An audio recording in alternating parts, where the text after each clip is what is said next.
Welcome to the Project Censored Show on Pacifica Radio. I'm Mickey Huff with Eleanor Goldfield.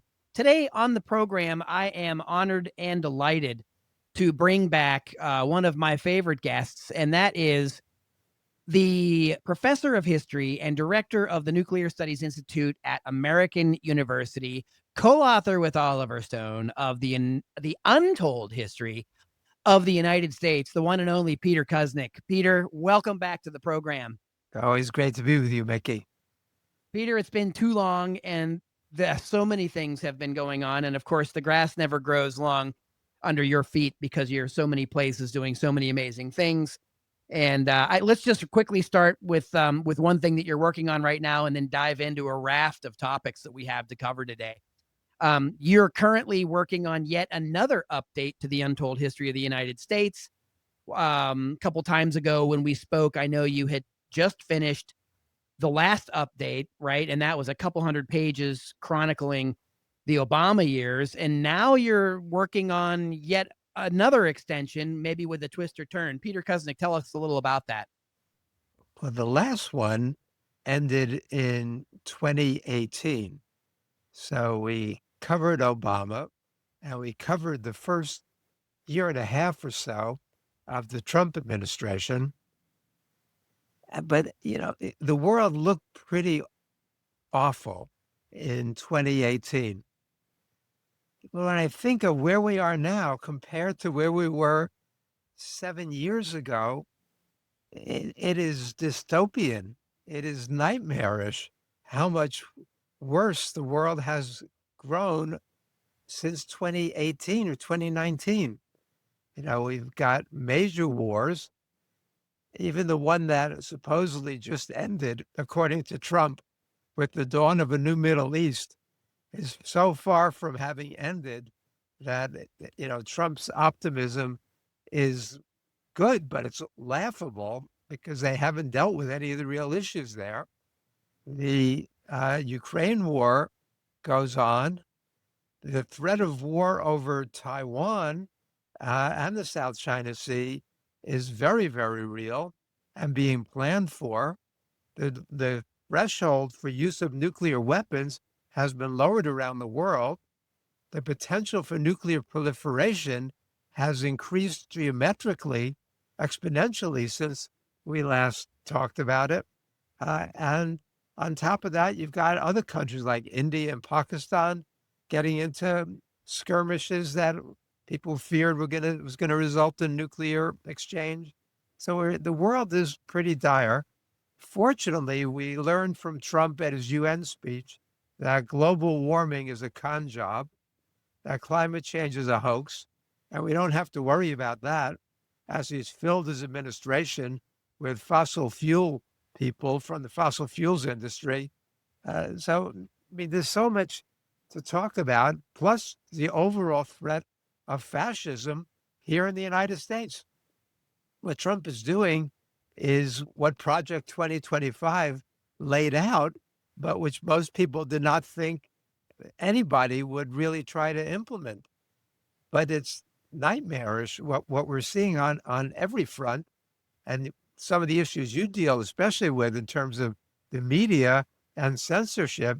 We've got now this ban on all these news outlets at the Pentagon, which they're pushing back. There's at least some resistance. There's going to Thankfully. be big demonstrations on Saturday.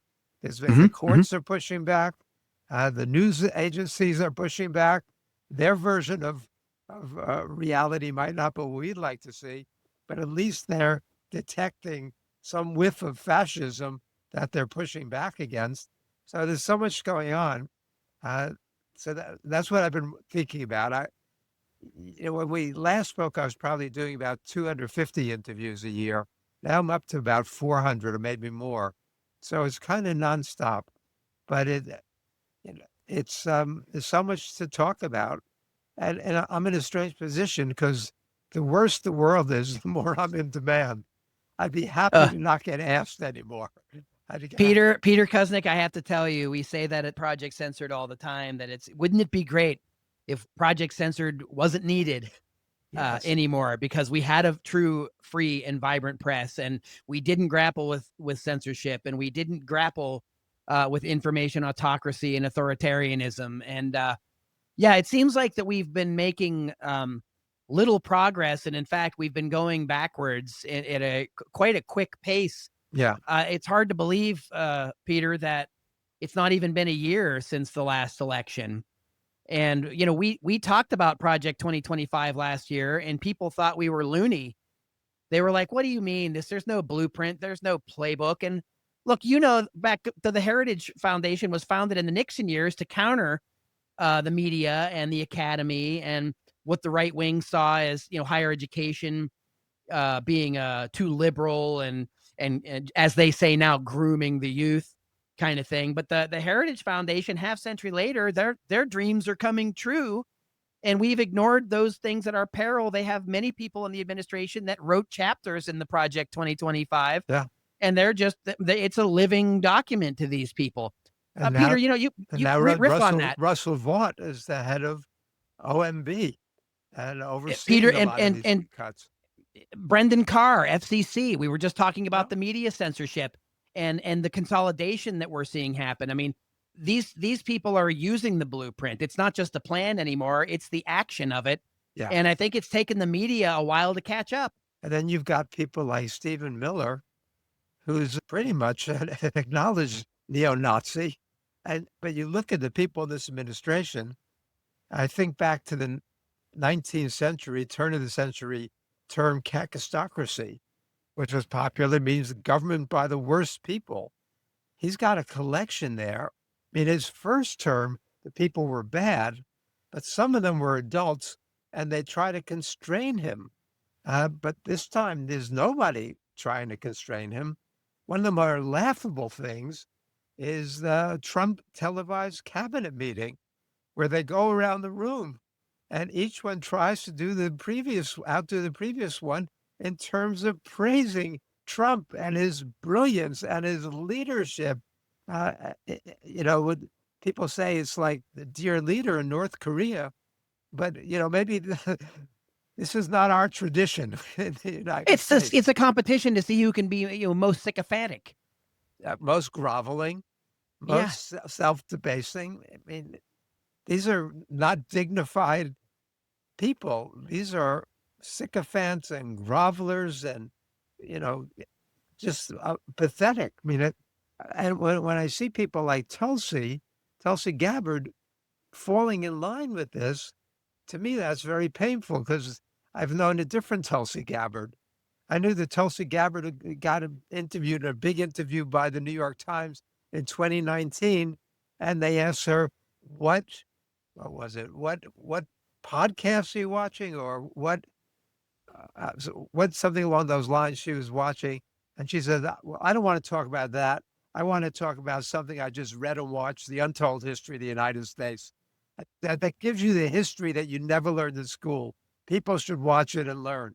Tulsi knew that. And in fact, a few months ago, shortly before the bombing of Iran, Tulsi released a 2.5-minute video.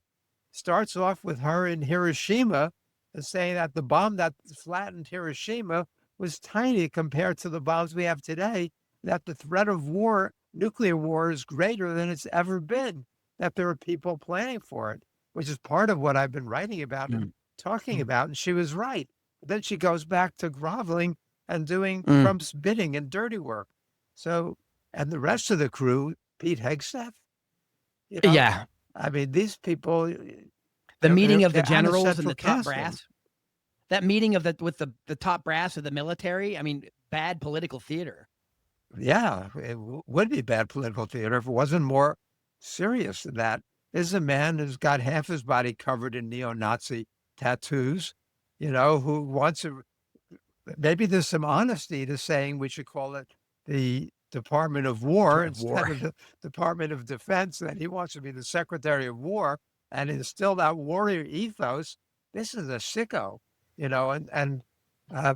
but these are people who have Trump's ear and are pushing him to shoot the boats in the Caribbean without any evidence of anything about it without any legality. I mean, this is flagrant breaking of international law, which Trump doesn't mind doing. I mean, he's very much of a bully and very much of a warmonger. So the fact that he lobbied so directly to get the Nobel Peace Prize, I've never seen somebody lobby for it before.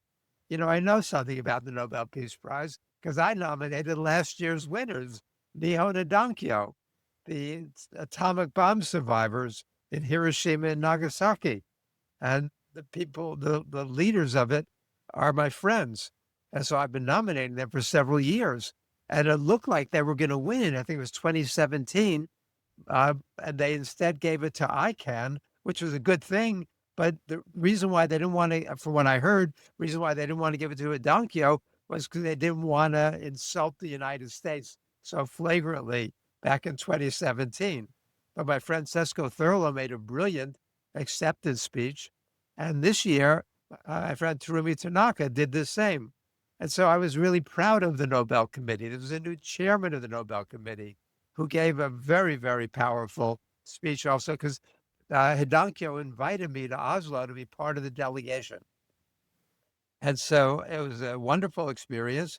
And I was hoping that they would follow through and nominate somebody again who really deserved it. But the fact that they nominated Machado, who has called not only for the United States to invade Venezuela, but also for Netanyahu to invade Venezuela, and who's in bed with Marco Rubio, little Marco, plotting the most extreme U.S. intervention, invasion, regime change in Venezuela. This is a real embarrassment in a world that's going the wrong direction. And things are in some ways careening out of control, but there is resistance. And the resistance is as important as the flagrantly fascist direction that Trump is trying to take us. Yeah, absolutely. Just to round out this is what you've been working on. You're giving a lot of talks, and when might we see? I know you're working on the book right now, but when do you think we might see yet another updated version of the Untold history with all of this kind of information that's unfolding now? It's hard to put the closing on it because it's in real time. Yes, and it changes by the day. Yeah. That's the insanity, is the speed with which things change. Trump comes up with some new lunacy every day. And so it slows me down because I've been doing so many talks and so much traveling and so many interviews that I get interrupted constantly, but it's also urgent or feels so urgent. Now I've been doing things. Well, I did a bunch on the Nobel Peace Prize, and then I did about Gaza, and then I've done about Venezuela, and I'm always doing China and Russia and Ukraine, because and nuclear threats. Let me go that direction for a minute, because the United States is definitely planning for war with China. As Hegseth said, we have to end the war in Ukraine so we can focus on the real enemy, China. Now, this is not something new, right? It goes back to 2011, October 2011, when Hillary Clinton wrote her article in Foreign Policy magazine called America's Pacific Century and announced the Asia pivot. But it goes back earlier than that. If you look, as you know, the China war hawks in U.S. defense planning and security strategists, they go back really to trying to alert people to the so-called China threat as early as 1990, 1991. Once the Soviet Union collapsed, they began focusing on China. And we're talking about Andrew Marshall. We're talking about Andrew Krapinovich. We're talking about Michael Pillsbury. We're talking about these strategists who say that the world changed for them around 2007, when all of a sudden the people who were ignoring them now jumped on the bandwagon, and it was all China, China, China, beginning 2007, 2008. And they evolved, Perpinovich and the others evolved the air-sea battle plan, which is an evolution from the land-sea battle plan that focused more on Russia.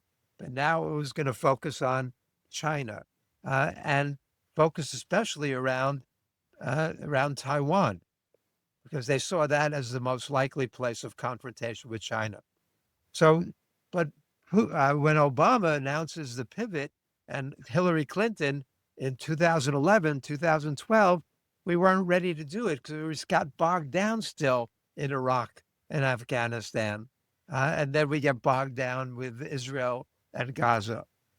But if you look at the Biden administration, Biden had 18 top advisors from the Center for New American Security. Those are the China hawks under Biden. Trump before that had his own crew of China hawks, but they weren't able to really change the focus. Trump had his trade wars with China, his tariffs on $247 billion of Chinese imports, his threatened tariffs on another $250 billion worth.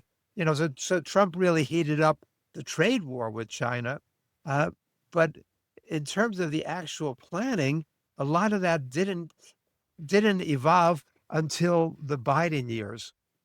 And so we see Admiral Davidson in 2021 saying that he expects the China invasion of Taiwan, China takeover of Taiwan, seizure of Taiwan in 2027. And where did he pull that out of? What bodily orifice did he pull that out of? Nobody knows. And Xi Jinping says, I don't know where he got that idea. We've never discussed that. It's not part of our calculation.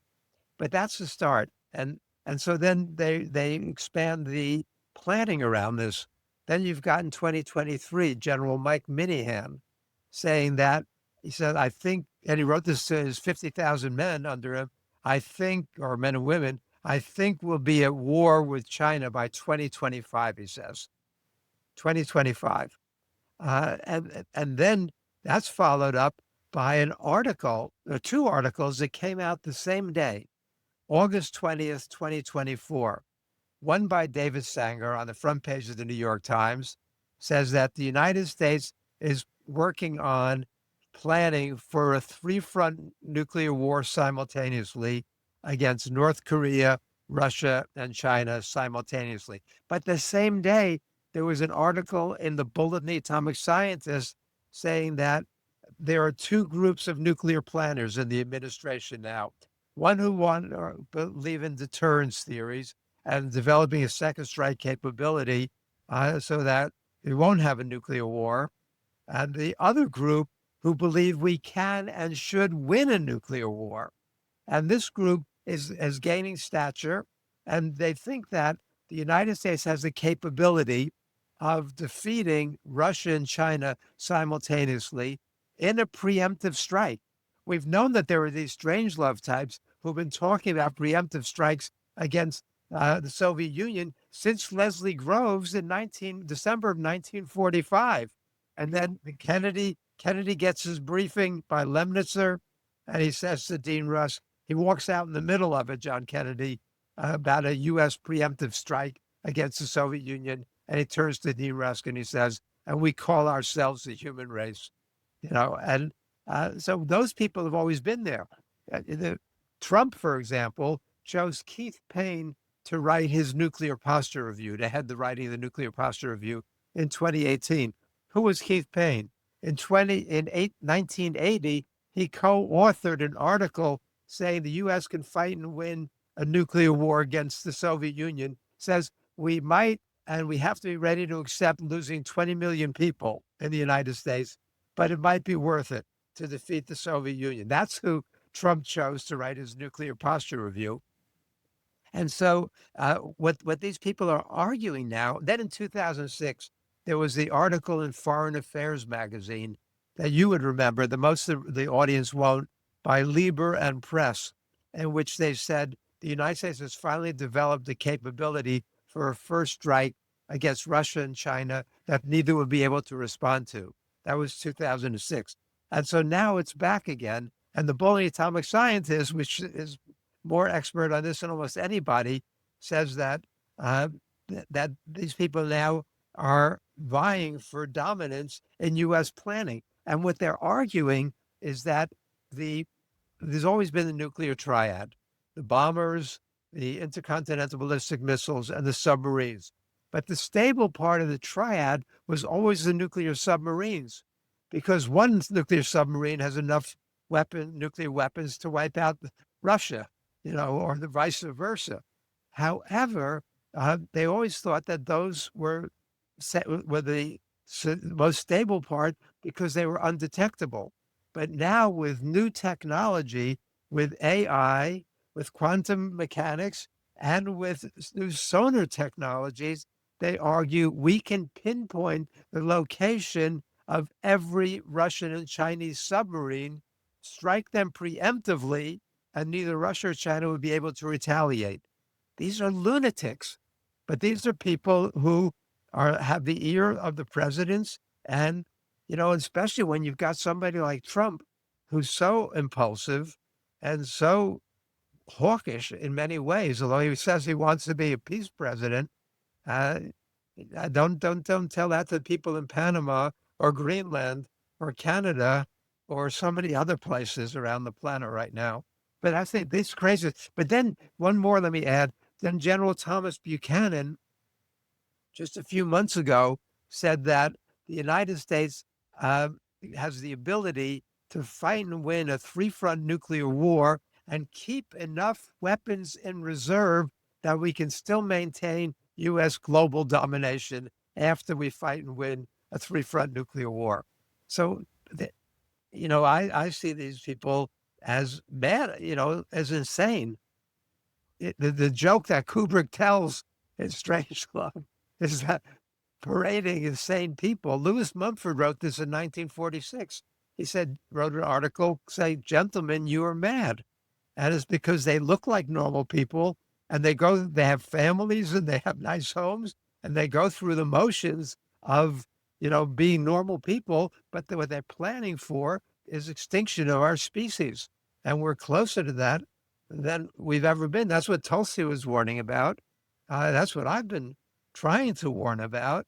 But Your good late friend Dan Ellsberg spent the better part of his life warning about Dan it. did, yeah. And especially at the end when he knew his time was so limited, he spent every waking moment trying to alert people to what this danger is. Um, but none of the, I mean, I don't know if none of the leaders are, because you look at a lot of the things that Xi Jinping says and does, Lula, does. Um, Putin on occasion, he's been warning, and every once in a while something intelligent comes out of Trump's mouth. Because back in 20, when he was during his first term, he says, "What's the point of having nuclear weapons if we can't use them?" Which to a normal person means let's get rid of them. To Trump, it meant let's make them more usable. And he came up with his schemes for smaller nuclear weapons.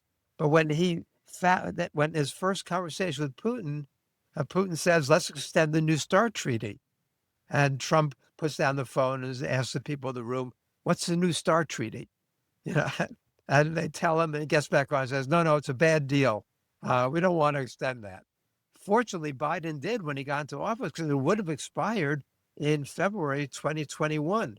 But Biden extended that. Now it's not extended. It expires in February 2026. And Trump is not doing that, even though he said on occasion that this is a real threat.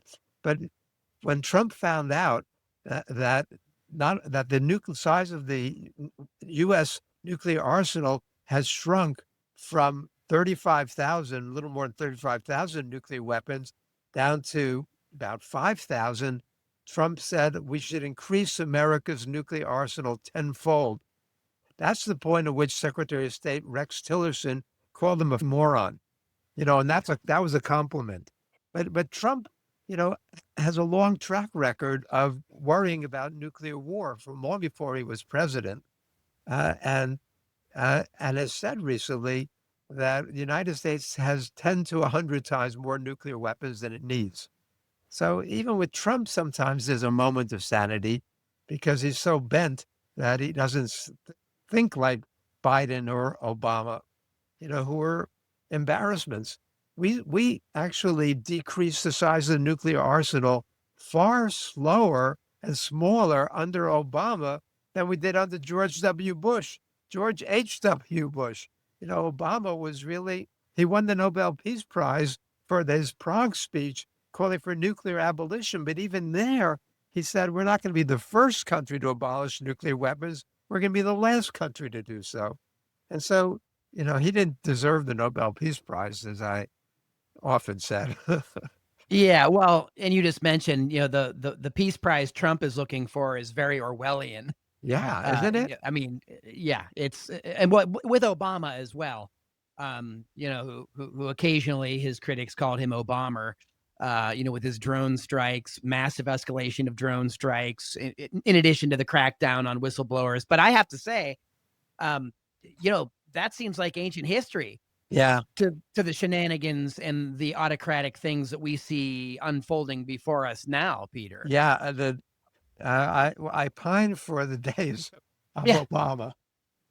yeah. I I mean, at mean, least he was an listen to me. intelligent man who actually could make a joke on occasion and could get Yeah, out his sentence coherently. I mean, yeah. between Biden and Trump, we've lost the threshold for competence and for intelligence and thoughtfulness has been Well, so lowered. So Peter, we have a segment on the show Eleanor and I do called "Is This the Best We Can Do?" And we started doing it in January based on the kind of people that we saw coming in. I mean, I wish we could call it public service, but this is all to like self-aggrandizing. It's all for them and their own ideological agendas and gains. And yeah, it doesn't seem like there's any kind of compromise. There's no real representation of anybody except MAGA. There's not even pretense to reaching across aisles on almost any issue. And here we are. I'm talking to you October 15, pre-recording for the show, and we're still in a shutdown. We're still in a government shutdown that they're trying to blame on Democrats. yeah. Um, we've never seen anything quite this bad. And Trump is doing everything he can to make sure the Republicans steal the 2026 election. We've got state after state changing their uh, districting to make it give a huge advantage to the Republicans. We've got the National Guard and the ICE people in the streets. You see what's going on in Chicago, what's going on in Los Angeles, Portland, the attempt in Portland. Fortunately, some of the courts are pushing back, but the Supreme Court is a bunch of Trump enablers and sycophants.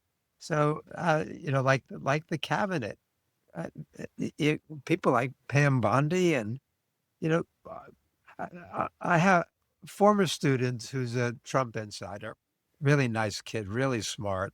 I don't know why, but I had lunch with him a few months ago, and I asked him right after Trump came to office. I asked him, "What's the best way to influence Trump's foreign policy?" And he said, "Go on the Tucker Carlson show." And so Oliver and I did. I don't know if you saw the episode, but we talked about foreign policy. We talked about the threat of nuclear war. And Trump, I mean, Tucker is actually very good on those. Bizarre between him and Marjorie Taylor Greene. Well, broken Yes. clocks can be right twice a day, but they seem to be. And I'm not supporters of either, for different reasons. But where are we in our country, both whether with representatives or people in the media? There's almost no one willing to say some of the things that they're saying Yes. Uh, the things that are on pretty Gaza, right? obvious. And I mean, and on war. It's crazy. Yeah. Sorry, go ahead. On those issues, Tucker is an ally. And now Marjorie Strangely, Taylor Greene is behaving yeah. like an I ally. can't. We Yeah, I get can't more think of wisdom times where out we. of her than we're getting out of so many of Yeah, the Democrats. You and I have always said that foreign policy is bipartisan, but we look at how much Kamala Harris and Biden doomed themselves in large part by refusing to break with Israel or to criticize Israel, to cut off the funding for what Israel was doing. And I saw with my students, I'm sure you see with your students, the burning moral issue for this generation is Gaza. They see the genocide unfolding before their very eyes on a daily basis. And my students were not going to vote for Biden or Kamala Harris. They weren't going to vote for Trump, but they were going to vote for third parties. They weren't going to vote. That's a whole generational issue. Before the break, opened up a big topic on Israel, Palestine, and we were talking about the failure specifically of Democrats to really seize that moment and hear the base and young people who really, you're right, in my view, you're right, Peter Kuznick. Young people they've been watching this, and that's another reason why that the establishment has been going after social media platforms like TikTok, is because they weren't censoring what was going on in Gaza.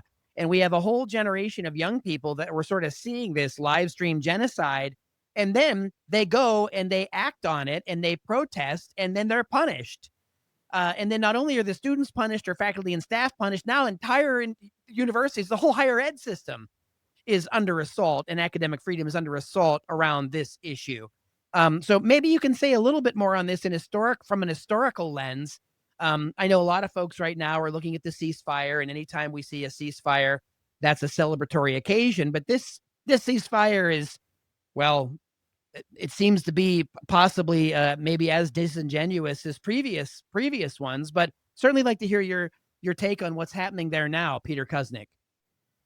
Well, the best thing we can say about the ceasefire is that it's fragile, that the forces of erosion, of dissolution, of conflict are much greater than the forces of cohesion that are holding this together.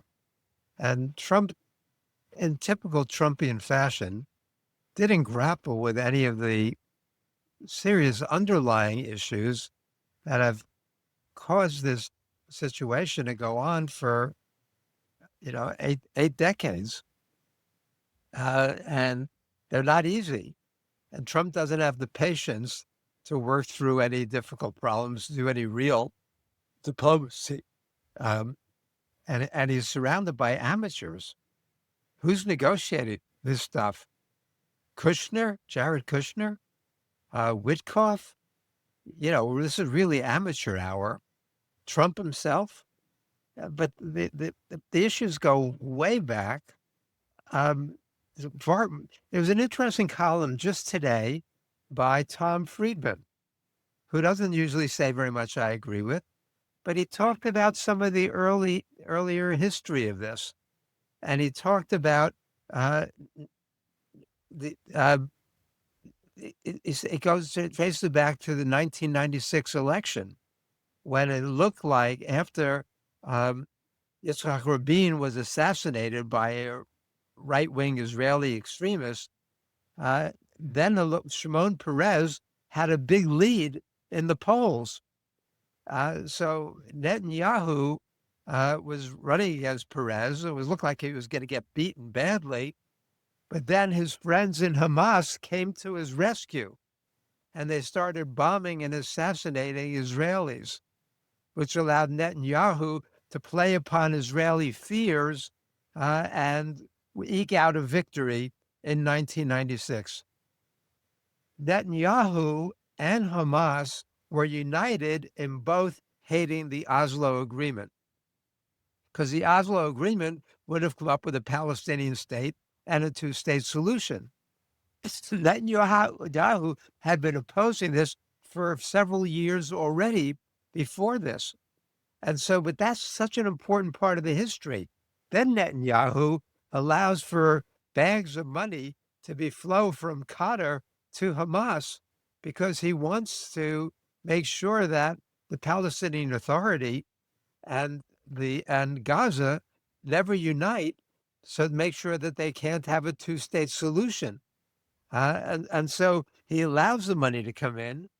More recently, he he Israel had the plans for the uh, Hamas attack on October 7th for a year. They watched them rehearsing it days before they did it.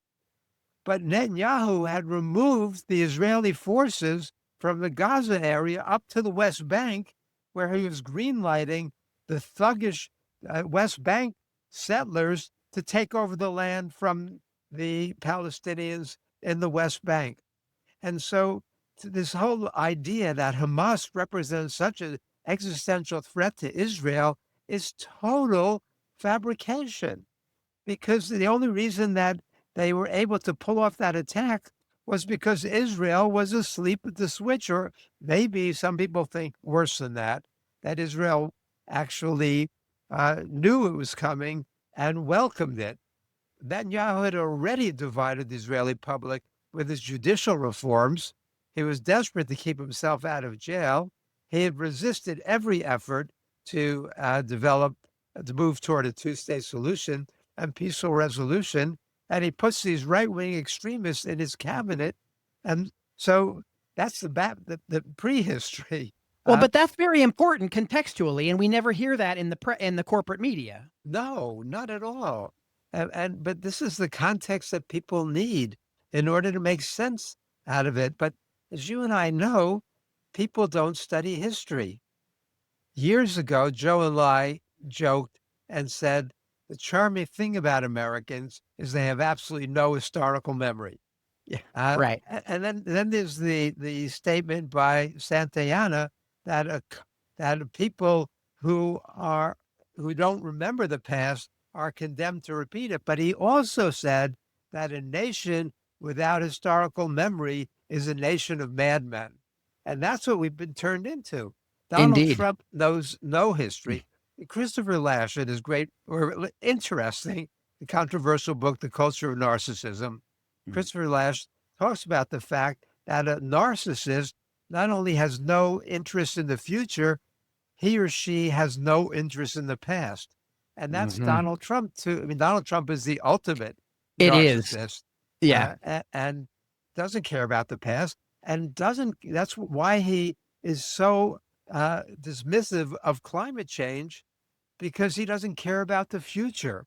Donald Trump can't get beyond his own self-interest in the here and now, or the interests of the people around him, which is why he's been cutting the social programs that people need to live on, including health care and school lunches and other social programs, in order to give huge tax cuts to the super rich. Impacting many of the people that voted for him. Yes, his own people are getting hurt. Not only the farmers, but the rural hospitals are closing. I mean, these people desperately need that Obamacare, and Obamacare is supportive 80% of the public. But Trump, as this pathological narcissist, doesn't care. But we care. Most Americans, a lot of Americans, I was just I do a lot of Indian TV shows. For some reason, I do a lot of Indian TV. And sometimes they're debate shows. Indians love debate shows. The ones on Republic TV are the most popular shows in India. So I'm on there regularly. I was on recently with 3 Trumpies, and 2 of them are still Trumpies. But the third, who was one of the leaders of Indian Americans for Trump, said that she voted for Trump 3 times, and now she's ashamed to admit it. Well, it's interesting. The Indians who used to defend Trump because of his good relationship with Modi now despise him. And they despise him partly for the right reason, partly for the wrong reasons. They don't like the H-1B visa program because 70% of the recipients are Indians who come to the United States, and they're the ones who are being hurt. And now there's a $100,000 fee on top of it for people who come over from India and other places. But they mostly hate him because Trump takes credit for resolving the tension between India and Pakistan. That the Indians insist that Trump played no role at all in that the Indians themselves and the Pakistanis worked that out. And so they are fit to be tied. So But I did another interesting one that'll take us off on a slight tangent, and then I'll get back to this. I was on recently with the former Lithuanian Minister of Defense, and said that uh, she said that Putin is equal to, if not worse than, Hitler and Stalin, and that if Ukraine is defeated, then Russia will gobble up one piece of Europe after another. One of the things years ago, as you probably remember, I had Robert McNamara and Paul Warnke into class talking about Vietnam. And McNamara, if your audience is too young, was former Secretary of Defense who was considered the architect of the Vietnam War. And they both told my students that one of the big mistakes that they made was false historical reasoning, false historical analogies, that people around them applied the Munich analogy to Vietnam and said, if you don't stand up to Ho Chi Minh and the Well, communists, then yeah, it became the the Truman domino Doctrine. theory is going to Yeah. work, and we're going to lose all of Asia to the communists. And now they said that was lunacy. Yeah. Well, that same lunacy operates now in dealing with Russia and Putin. And I see this all the time. In fact, I've got a whole file of people who predict that if Putin succeeds, he's going to take over all of Europe and the world. Russia has been tied down for 3 years trying to defeat Ukraine. They've managed to win 20% of Ukraine after 3 years. Is anybody insane enough to believe that Putin is going to want to take on NATO? What do you make of the incursion into Polish airspace and these types of things? Posturing, or what do you think that's about? I mean, I agree with what you're saying, but how does that play into the narrative? Like a teasing of the expansion, or what do you make of that? I'd back it up even more than that, because Biden Biden resisted. First of all, Obama refused to give lethal aid to Ukraine. He said Ukraine is on Russia's doorstep. It's of much greater security interest to Russia than it is to us. And it'd be a waste for us to give, and the wrong message to give lethal aid. Biden, was Obama's point man on Ukraine. And we know all about the Maidan uprising and Victoria Nuland's role and Biden's role and Hunter Biden's role. I mean, the whole thing stinks and is corrupt. Um, and then, but it was really Trump who started to provide the lethal aid. But then under Biden, especially after the Russian invasion of Ukraine, he kept on getting implored to give new weapon systems, more and more lethal weapon systems. And initially, he always said no. He said this would be too provocative, can get us involved in World War III with Russia. But he would always give in, and was surrounded by Blinken and Sullivan and these Russia hawks who egged him on. And then in 2024, he finally gave Ukraine permission to use ATACMS missiles inside of Russia, to attack deep, to bomb deep inside of Russia. Back in 2022, the CIA said they thought there was a 50-50 chance we would go to nuclear war with Russia over Ukraine. Now in 2024, that was even more dangerous. But when Trump came in there initially, he resisted that. Now he's talking about, he's got a meeting in 2 days with Zelensky in the White House, and the topic is going to be giving them Tomahawk missiles. Well, Trump has been escalating already and giving more and more lethal aid. He won't give it the way Biden did. He wants the Europeans to pay us for those arms, and then we'll provide them. So this is Trump's bizarre kind of transactional approach to foreign aid and weapons. But now with these attacks, after the attack on missiles, first of all, Russia responded with an Oreshnik missile strike against a Ukrainian military facility. the former U.S. National Security Advisor McMaster said that not only do we not have a defense against Oreshniks, we're not going to have a defense for another 15 years or longer before we develop. These are hypersonic. These are nuclear capable. This was a warning that Russia gave. Then Russia also lowered the threshold for its use of nuclear weapons. It changed its nuclear doctrine to say that not only is Ukraine a legitimate target, but any European or NATO nation that supports Ukraine in its attacks on Russia is a legitimate target. And if it's an existential threat, a legitimate nuclear target. And so the stuff is scary. The bulletin young scientists lowered changed the hands on the doomsday clock in January of this year from 90 seconds to 89 seconds, which was so stupid. I've done some events with members of the experts on the Bulletin Atomic Scientist staff.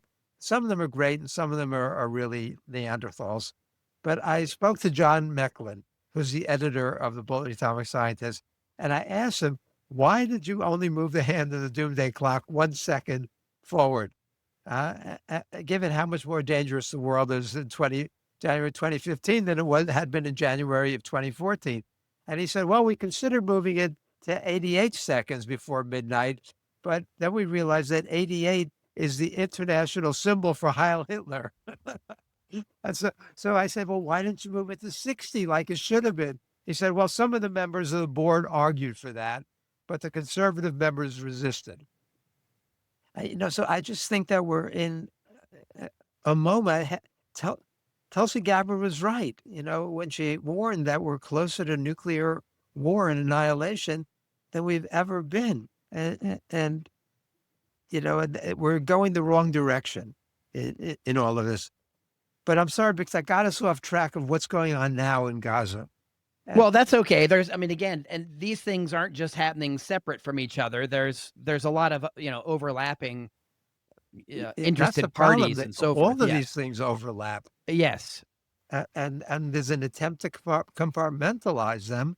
And the so-called experts often, know about one little piece of it, but they don't draw the connections to the rest of it, which is what Oliver and I try to do in Untold History. What you do with Project Censored is we show that it's all part of a whole and we're all going the wrong direction. There are positive signs. The SCO meetings in Tianjin, the fact that at the SCO meetings, Putin and Modi were holding hands when they met with Xi Jinping. The fact that India and China are trying to have a rapprochement. And, instead of the stupid border skirmishes and the things that have divided India and China, if India and China work together through the SCO and the BRICS and the other changes that are taking place globally now, the global South can move us in a very, very different direction than the warmongering that we see going on in Europe, in Southwest Asia, in the Strait of Taiwan. We could go a different direction. That possibility is still there. And one of the things that does make me optimistic is that Trump's approval ratings at the 6-month mark and at the 8-month mark is lower than any other president in the modern era, except for Trump himself in 2017. So 58% disapproval, about 40 to 42% approval of Trump. But even on the specific issues, even immigration and the economy, the American people don't want to see what Trump is doing. And even the people who were so backing him, the MAGA people on immigration, so many of them are appalled by the cruelty and stupidity of what he's doing. And why is he sending the troops into the streets, the Marines, the National Guard? He wants to get Americans used to having troops in the streets. This is directly from the Hitler playbook, the fascist policy. His previous wife said that he had a copy of Hitler's speeches on his nightstand next to his bed that he would read at night. I don't know that Trump's smart enough to be a fascist in any theoretical sense, but his instinct is fascistic. Well, And he's it's, surrounded by these people who really are authoritarian, and they really do want to they don't want to just dismantle, the New Deal, a la Newt Gingrich. It's as if they have an entirely different program in yeah, mind, yes. And uh, away and from a democratic republic. they're implementing it. They're doing it. They're getting away with it. The Supreme Court is enabling this. I'm glad that some of the regional courts are resisting, especially the New England courts are fighting against this. They've pushed back against the attacks on the universities that we mentioned before. Hmm. What kind of president would weaken America's university system? As you and I know, as academics, for years, America's universities were the pride of the world, really, and set the example for the kind of intellectual inquiry, the richness of intellectual life, and learning and appreciation of creativity that really was the gold standard internationally. And Trump has destroyed that. You see what he's doing to scientific research, to medical research, to academia, and he's trying to put in place the thought police and these knee-jerk reactions that even from a narrowly nationalistic standpoint, you would say that even if you're an American nationalist and you believe in America first, you'd want America's universities to be the leaders of the world. And now, I No, meet with these universities all they're over, and it's an embarrassment. just like he said that the press is the enemy of the people, is saying the same thing. They're turning people away from college education, universities. Notice how all these people have, like JD Vance, has his fancy degrees. Lots of these people have degrees, but they just don't want other people to have opportunities, and they want to constrain what people are teaching. Not long ago was just Banned Books Week. 43rd annual Banned Books Week. There's an Yeah, attack on books. There's an attack on ideas. There's an attack on people. There's an attack on our institutions. And as historians, I feel like we have a special obligation yes, to actually speak up contextually. And again, what you were saying before is something that I come back to over and over. And what the important thing I think that connects to Project Censored is that we talk about the role of the fourth estate and getting the story right the first time and having people be able to have access to accurate information to be meaningfully civically engaged. But we're seeing multi-pronged censorial approaches across the spectrum, from political candidates, books, libraries. I mean, we just ran down the list. And the other interesting quote that was floating around earlier that we didn't get out was, of course, by Gore Vidal, who quipped that we were the United States of amnesia, yeah, right? But I like to say that you can't forget the things that you were never taught. And we don't have a great track record of teaching people accurate no, history, hence no, Howard no, no. Zinn and you and Oliver and your book, Untold History. But we need even more of that, James Lowen. We need more of this. And instead of getting more access to it, we're actually restricting what we're Yeah, teaching, and we're punishing people for wanting to learn this past. So, Peter yeah. Kuznick, in the few minutes we have left, Well, Mickey, what are can some I things? say Yeah, go two? ahead. Yeah, please go ahead. That number one, the Pentagon banned Untold History Yes. Oh, from yes. Yes, I saw. which I was glad to see because ACLU put out a list of 10 top books that were banned, and that's how I didn't even know we were Yeah. banned. But Well, you've thank you, made it Hank. now, Peter. You and Thanks. Oliver have made the big time. But I come across a quote that from Rush Limbaugh. Remember him in his Yeah, I do. 1993 book, "See, I Told You So." He warned his fellow conservatives, quote, "We've lost control of our major cultural institutions. Liberalism long ago captured the arts, the press, the entertainment industry, the universities, the schools, the libraries, the foundations, etc." Uh, this was no accident, he said. And then this is what they're doing. They're going after all of those cultural institutions. Peter, he was just paraphrasing Lewis Powell from 1971.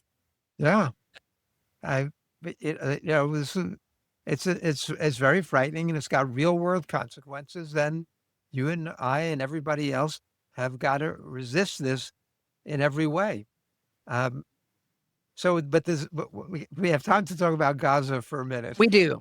We have 3 minutes. Oh God, this is so fragile. Um, Hamas has not agreed to disarm. Uh, the there's no commitment to a two-state solution. Netanyahu has made clear he doesn't support a two-state solution. the right-wingers in his cabinet have made clear that they don't support a two-state solution. Just the basics, what it's going to require to rebuild. I mean, rebuilding Gaza is going to be at the heart of the development in that region. It's going to be with desalinization, with agriculture, with rebuilding that rubble. Oh, There are Peter, so that many. place has been leveled. I mean, it's It is gone rubble. for age. It's a And they generation or can't, two. of course, they can't give back the remains of many of the hostages because they're under the rubble because the Israelis bombed them. Netanyahu didn't give a shit about the hostages. And, the Israeli public has been opposed to Netanyahu's policies. There was a Yes. great statement by Avram Berg, if I could find it. Avram Berg, who was a former head of the Knesset, and uh, it's really worth quoting if I can find it here. But it's a former head of the Knesset and former president of Israel, and he says, "Oh, this one is actually worth finding and quoting." Yeah. He says basically that Israel has known evil, that Israel has become evil, that it's the Israel that was a Well, victim, the Israel that the Israeli people once knew isn't Israel. well, And Berg no, is accused. Ehud Omar has been saying the same thing. Let me just read. It says, there are moments in history when not only states change, but entire nations. It is not borders that are redrawn, but consciousness itself. Not governments that are replaced, but the collective soul that undergoes transformation. After 1945, the Germans awoke from the nightmare of Nazism and faced what had been done by them and in their name. After Vietnam, Americans emerged from the shattering of national innocence as a different people. The war in Gaza is such a moment for the Jewish people. It is not another round in the endless cycle of Middle Eastern violence, but an historic turning point. It is a moment in which we must look in the mirror and recognize what we have become, and it is ugly. And he goes on and says, historically and morally, the Israeli Jew has become a persecutor. This is a seismic reversal. For generations. We asked, how could the world have stood by while the Jews were being murdered? Now the world asks us the very same question. How can you stand by the Israelis who kills that way? And It's this is the a former president of Israel. it's a powerful statement, Peter Kuznick, and unfortunately we're out of time. So a good warning to end on. Peter Kuznick, co-author with Oliver Stone of the Untold History of the United States, finishing up a third edition to include as much up to the present as possible. Peter Kuznick, any way that people can follow you or follow your many interviews or follow you online? I don't know. They're all out there. Yeah, best thing is to do the I don't collect them. yeah. Some of my students have threatened to do so, Yeah. but Well, I that's okay, haven't. Peter. We'll have a link to your stuff, and we certainly look forward to the next edition of your book. Thank you so much for taking time to talk to me on the Project Censored Show today. It's always enlightening, and it's always a great and fascinating conversation. I always learn from you. I know our audience does. Peter Kuznick, thanks for all you're doing. Keep up the great work. Thank you, Mickey. Same to you.